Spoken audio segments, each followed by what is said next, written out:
Hi friends, welcome to my channel. This is Venky. మీరు చూస్తున్నారు నాతో రండి యూట్యూబ్ ఛానల్. ఈరోజు అయితే వినాయక చవితి కాబట్టి తిరుపతిలో ఉండే కొంచెం డిఫరెంట్గా ఉండే విగ్రహాలు అయితే మనం ఎక్స్ప్లోర్ చేద్దాం. ఇప్పుడైతే మనం వెళ్దాం రండి. ఈ టెంపుల్ని తుమ్మలగుంటలో రీసెంట్గా అయితే కట్టారు. తుమ్మలగుంటలో వెంకటేశ్వర స్వామి టెంపుల్కి రైట్ సైడ్ సందులో దానికి బాగుందని ఈ టెంపుల్ని అయితే చూపించాను. ఇక మన వీడియో అయితే స్టార్ట్ చేద్దాం. తుమ్మలగుంటలో ప్రతిసారి చాలా గ్రాండ్గా చేస్తారు. కాకపోతే తుమ్మలగుంటలోని వెంకటేశ్వర స్వామి ఫస్ట్ ఫ్లోర్లో ఉంటే గ్రౌండ్ ఫ్లోర్లో మండపం ఉంటుంది. ఆ మండపంలోనైతే వినాయక విగ్రహాన్ని అయితే ప్రతిష్ఠించారు. 1000 తమలపాకులు అండ్ మట్టితో ఫస్ట్ తయారు చేసి విగ్రహాన్ని 1000 తమలపాకుల్ని అమర్చి విగ్రహాన్ని అయితే తయారు చేశారు. బాగా అనిపించింది నాకైతే. డెకరేషన్ కూడా మర్రి ఓడలు, మనీ ప్లాంట్ తీగలతో అండ్ కొన్ని ప్లాస్టిక్ తీగలతో డెకరేట్ చేశారు. చూడటానికి బాగా అనిపించింది. ఈ వ్యూ చూడండి ఒకసారి ఎలా ఉందో.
ఈ తుమ్మలగుంటలో ప్రతిసారి చాలా గ్రాండ్గా జరిగేవి అని చెప్పాను కదా.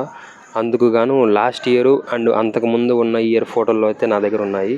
ఇవైతే మీకేసి చూపిస్తాను, ఒకసారి చూడండి ఎంత గ్రాండ్గా చేశారని.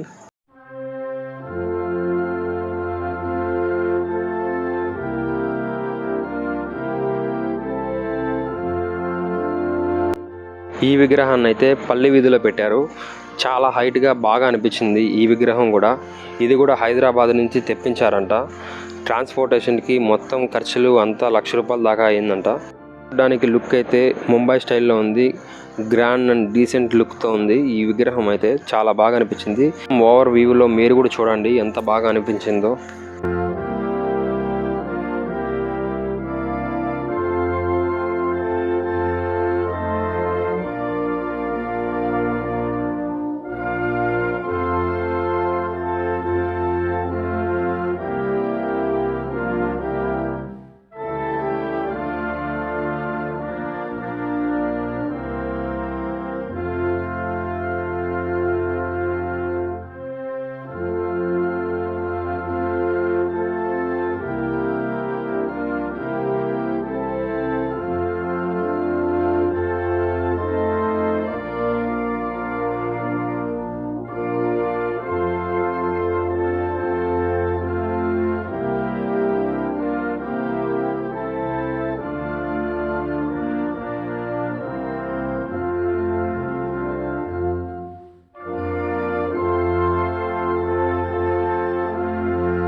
తర్వాత ఈ విగ్రహాన్ని అయితే పల్లి వీధిలోనే పక్క స్ట్రీట్లో పెట్టారు.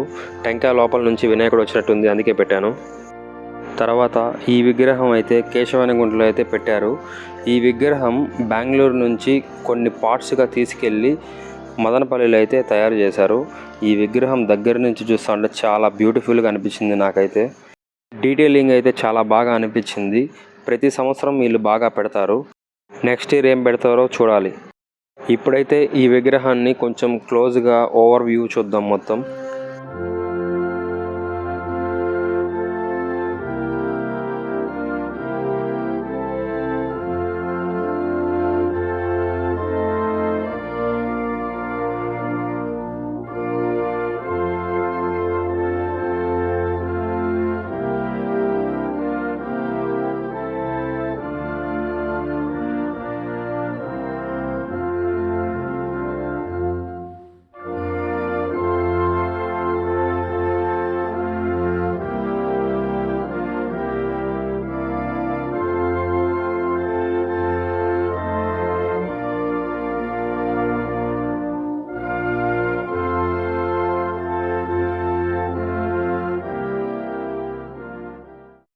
ఈ విగ్రహాన్ని కోటకొమ్మల వీధిలో అయితే పెట్టారు.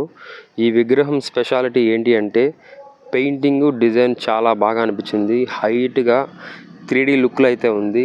ఆ పాములు కూడా రియలిస్టిక్గా అనిపించింది నాకైతే. మొత్తం ఒకసారి విగ్రహాన్ని మొత్తం చూద్దాం రండి.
ఈ విగ్రహాన్ని ఐఎస్ మహల్ అయితే పెట్టారు.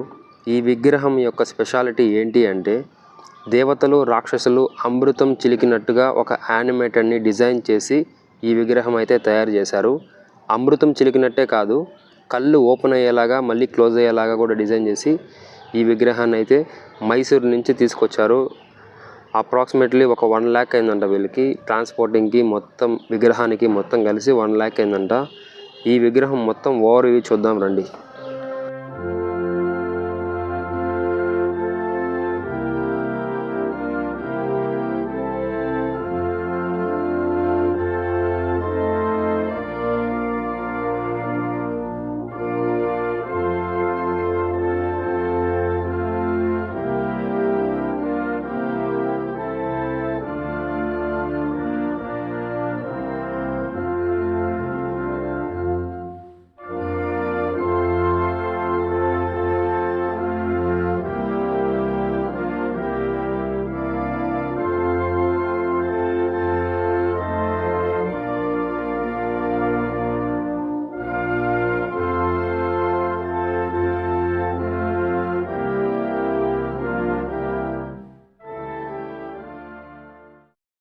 ఈ విగ్రహాన్ని దొడ్డాపురం స్ట్రీట్లో అయితే పెట్టారు. ఈ విగ్రహానికి 13.5 kgల ఎలైచి అయితే పట్టిందంట. ఫస్ట్ అయితే వీళ్ళు మట్టితో విగ్రహాన్ని తయారు చేసి మట్టి విగ్రహానికి గోధుమ పిండి మైదా పిండిని పూసి తర్వాత ఈ ఎలైచిని అయితే అంటించారు. అంటే మళ్ళీ రీయూజ్ చేసుకునేలాగా దీన్ని అయితే డిజైన్ చేశారు. నాకైతే బాగా అనిపించింది. దగ్గరికి వెళ్ళినప్పుడు ఎలైచి స్మెల్ బాగా అనిపించింది. ఈ విగ్రహాన్ని తయారు చేయడానికి 5 రోజులు సమయం అయితే పట్టిందంట. 5వ రోజు ఈ విగ్రహంలో ఉండే ఎలైచీలు అయితే భక్తులకి ఇస్తారంట. ఈ విగ్రహాన్ని మొత్తం వ్యూలో ఒకసారి చూద్దాం రండి.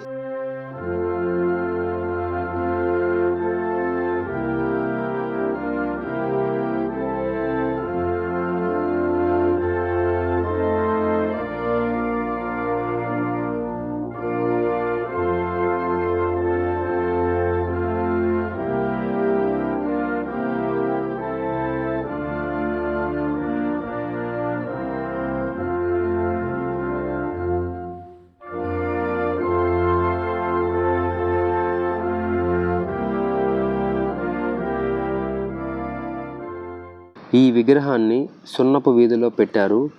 2000 రాగి కలశం చెంబులతో ఈ విగ్రహాన్ని అయితే తయారు చేశారు. చెన్నై నుంచి ఈ రాగి చెంబుల్ని తీసుకొచ్చారంట. మొత్తం 7 days పట్టిందంట ఈ విగ్రహాన్ని తయారు చేయడానికి. చాలా బాగా డిజైన్ చేశారు. కొన్ని ప్లేసుల్లో సిల్వర్ కూడా యూజ్ చేయాల్సి వచ్చిందంట. ఒకసారి క్లోజ్గా చూద్దాం రండి.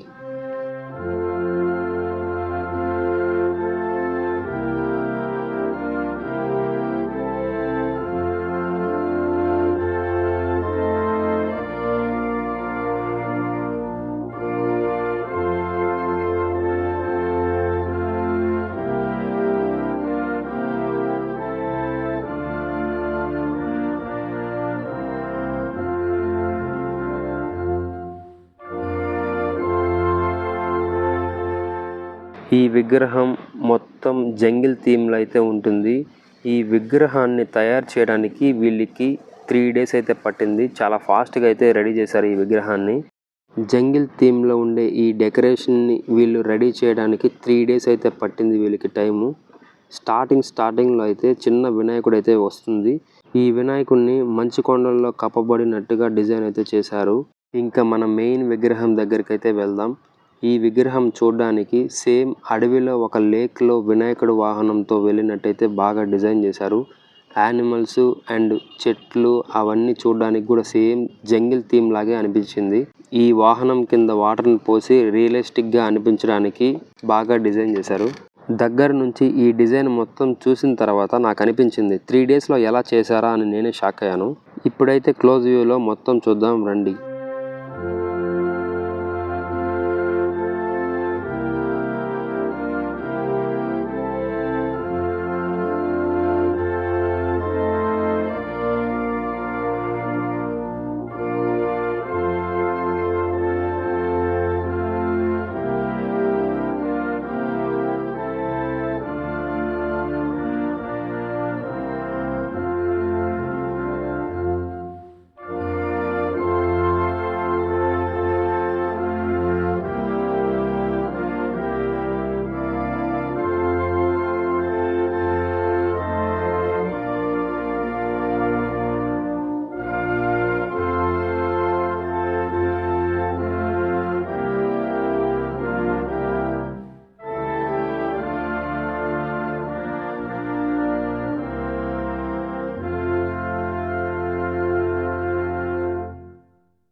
ఇంకా ఫైనల్గా ఈ విగ్రహాన్ని గాలి వీధిలో అయితే పెట్టారు.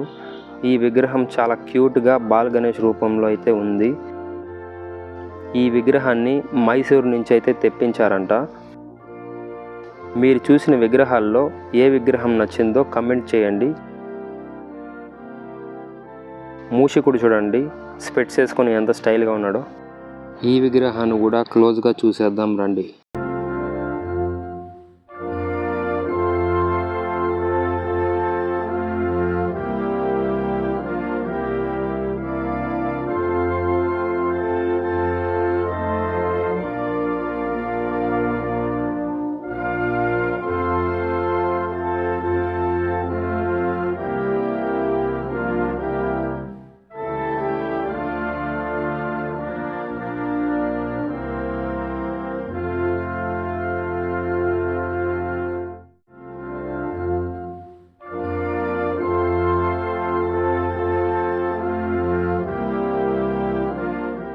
ఓకే ఫ్రెండ్స్, ఈ వీడియోస్ చేయడానికి చాలా కష్టపడ్డాను.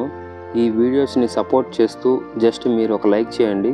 మన ఛానల్లో వీడియోస్ నచ్చినట్లయితే సబ్స్క్రైబ్ చేసి బెల్ని ఆల్లో పెట్టుకోండి.